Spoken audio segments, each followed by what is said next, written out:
இன்றைக்கி என்ன சமையல் பார்க்கலாம் வாங்க. வழக்கம் போல் சுட சுட தான், ஆனால் ஒயிட் ரைஸ் இல்லை. இன்றைக்கி தேங்காய் பால் சாதம்னும் சொல்லலாம், பீஸ் புலாவ்னும் சொல்லலாம்.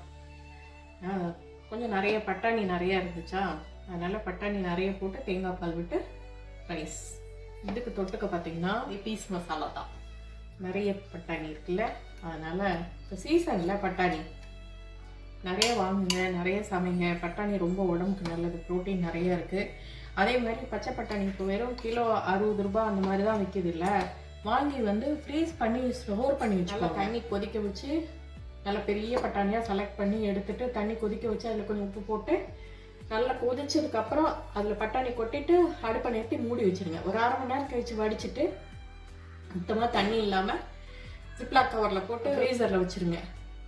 உங்களுக்கு 6 மாதம் ஒரு வருஷத்துக்குனாலும் அது அப்படியே நீங்கள் ஃப்ரோசன் பட்டாணி வாங்குறீங்களா அந்த மாதிரி இருக்கும். காலிஃப்ளவர் ஃப்ரை இது கொஞ்சம் வித்தியாசமாக பண்ணது. கடலை மாவு, அரிசி மாவு, கார்ன்ஃப்ளவர் எல்லாம் போட்டுட்டு அது கூட மிளகாத்தூள் எல்லாம் போட்டு எல்லாம் மசாலாலாம் போட்டு எப்பயும் போல் சில்லி போடுற மாதிரி எடுத்துட்டு அதுக்கப்புறம் பெரிய பெரிய பீஸாக போட்டுட்டு பிரெட் கிரம்ஸில் புரட்டி எடுத்து பொரிச்சது. நல்லா சூடாக சாப்பிட்றக்குள்ள நல்லா கிறிஸ்பியாக இருக்கும். ஈவினிங் ஸ்நாக்ஸ் கூட இதை வச்சுக்கலாம். இல்லை 65 மாதிரி போட்டால் அவருக்கு பிடிக்கிறதில்ல, அதனால் எனக்கு இந்த மாதிரி பண்ணேன். கூட வெள்ளரிக்காய் இருக்குது தொட்டுக்கிறது தாங்க.